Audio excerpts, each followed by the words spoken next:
we're going to turn our attention to the focal point of the Trains for Kids layout, and we're going to use a grist mill to do it. The reason why I made the grist mill is because the town that I've sourced this whole idea from is from St. Mary's, Ontario, where the Little Falls was created. And we already made our Little Falls and our loose representation of a mill race. However, we have to build the mill race and the scenes around it, but we got to get that building on the layout to really see how it's going to fit in. Because we're really not doing a direct representation of what happened in Stonetown. We're building something that fits with the scene itself. So we're gonna have to put this model on finished and finish the scenery around it. And once that's finished, then we can put the building down. I might want to put a sound module in there. So that's another reason why we're not gonna glue it down. But today's a build day, so please enjoy.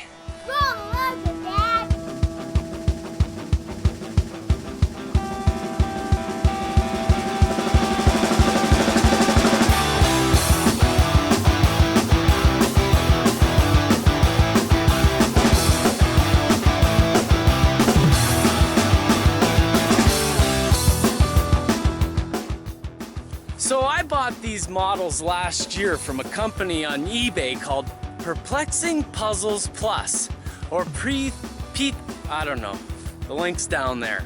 The reason why I really like these models is because the way the water wheel is put together, it looks hard to do.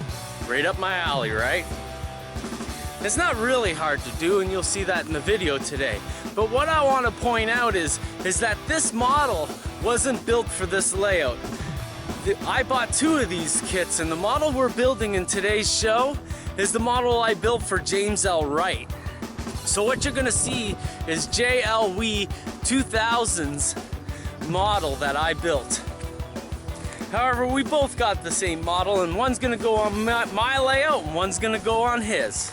So James, thanks for that shout out a couple weeks ago. Right back at you.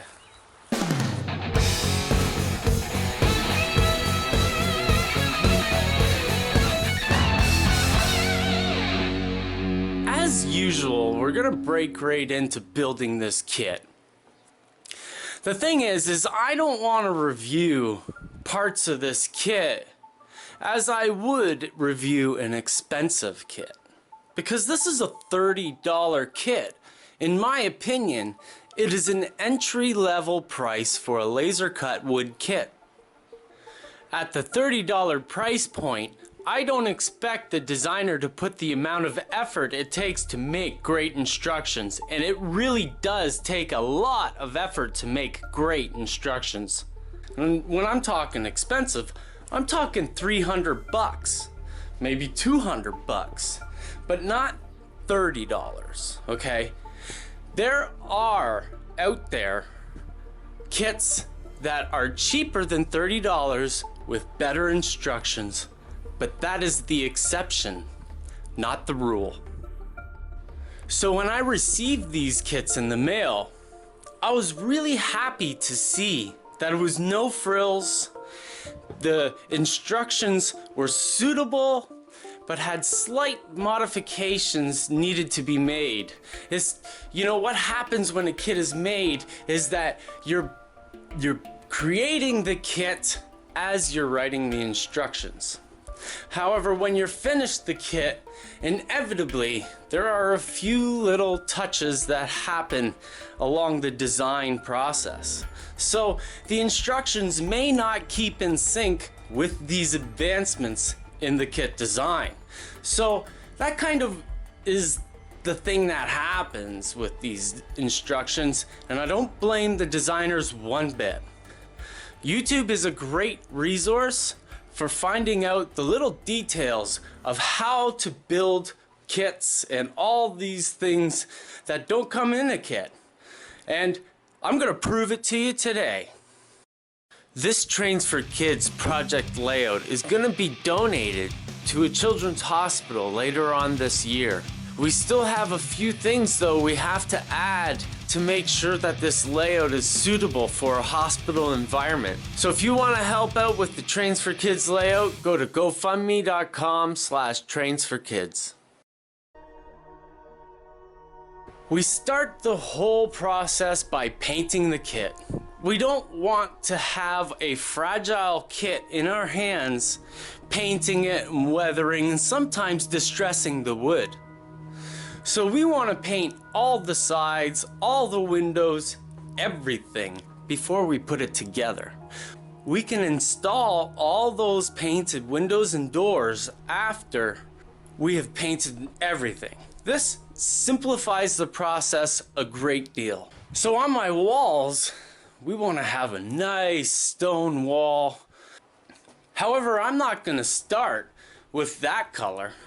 I'm going to start with the shadow.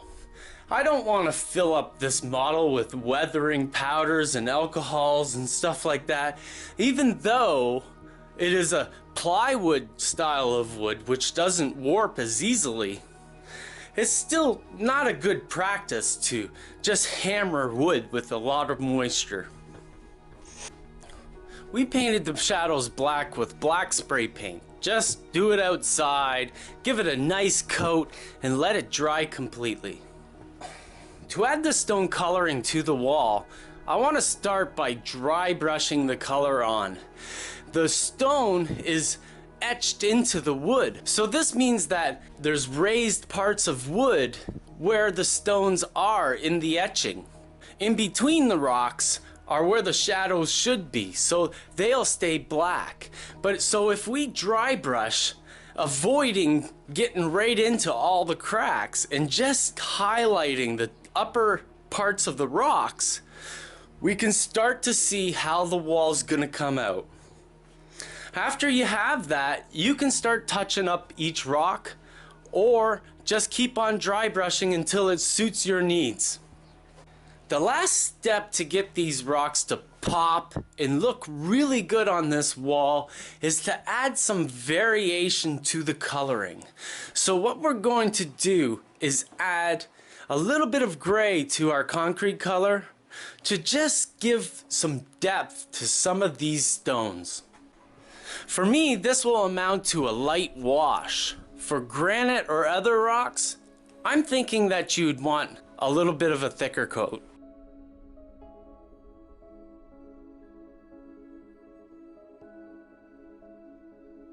We spray painted the windows with red oxide primer. This gives it a nice brick looking color. However, I wanted to come back with crimson red to be able to give that red a little bit darker of a depth while allowing the orangey oxide color to come through. It gives a nice variation to the windows, and in a small scale looks like it's peeling up. After I crazy glued the windows and the doors to the structure, I applied microscope glass slides from the science class. You remember those? You remember in science class doing those experiments? Well, those glass slides are perfect for glass windows. It's just like they say, you can't beat using real wood for wood, and the same thing goes for glass. Gluing the windows in all the way around the frames allows you to get the opportunity to break the glass or do different things. Make sure that it's affixed around the outside before you do though, and that makes it easier so it just stays put. I don't usually break glass because I don't build rundown buildings all that much, but I'm sure I'm gonna get right into it one day. So to glue the windows to the structure is a trick, because a lot of things will not glue to glass. So I have this sticky clear glue that I don't know where it came from, but it just sticks to everything.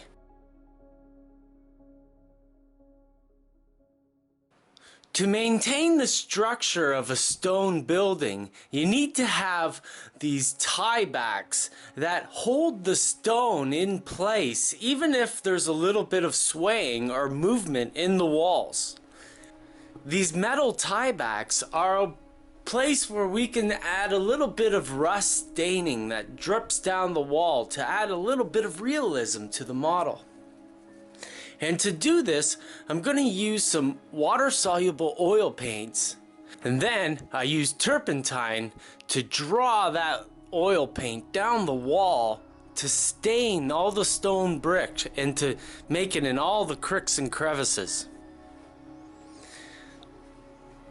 It's the small details that you add that add the realism to the model. And remember, a little goes a long way. I think I went a little too far. I don't know. What do you think? Moving on to the roof, we see that it's got a slate tile etched into it.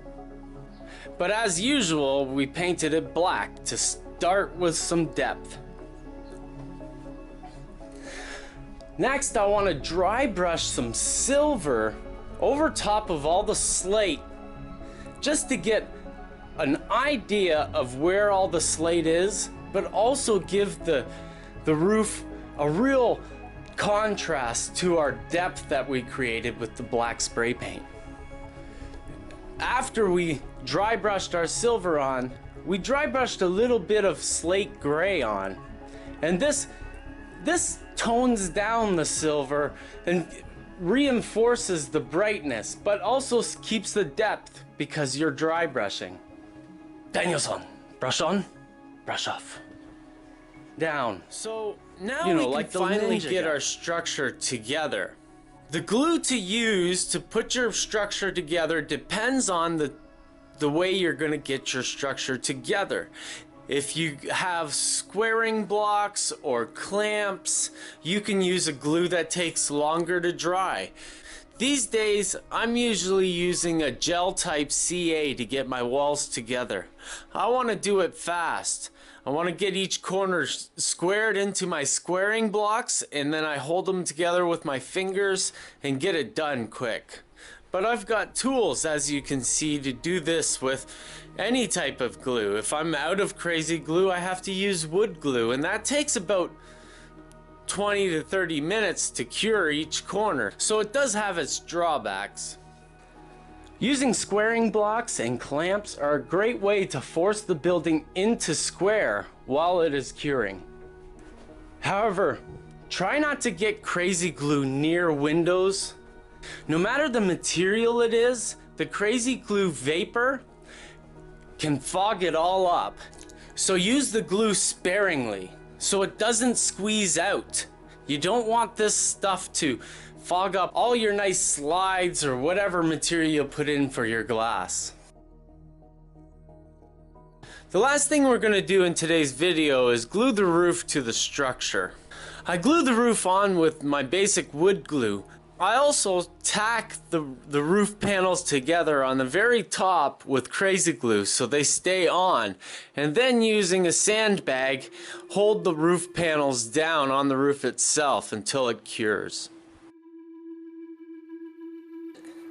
Hey guys, I'm looking for some help in this little mission I've got of building scale models and making YouTube videos.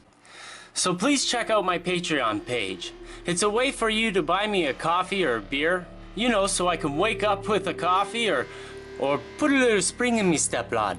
It is a minimum of $1 a month to say thank you for sharing the hobby for free. And it's not only that you're helping a farm worker with 2 small mouths to feed. $1 does make a difference, especially when a lot of you get behind it. These videos are free for everyone to watch. No membership, no ticket at the gate. Help inspire to make the next 100 videos on scale modeling, terrain building, and even boats, trains, and airplanes. I really appreciate it. From my family to you. Thank you.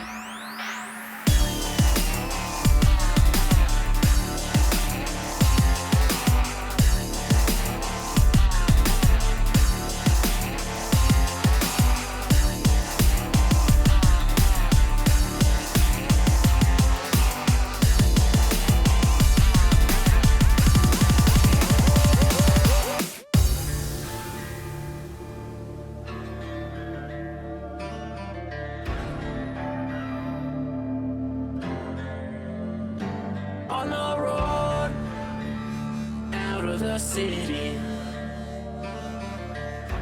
Gonna leave my past behind. I will stand, take no pity.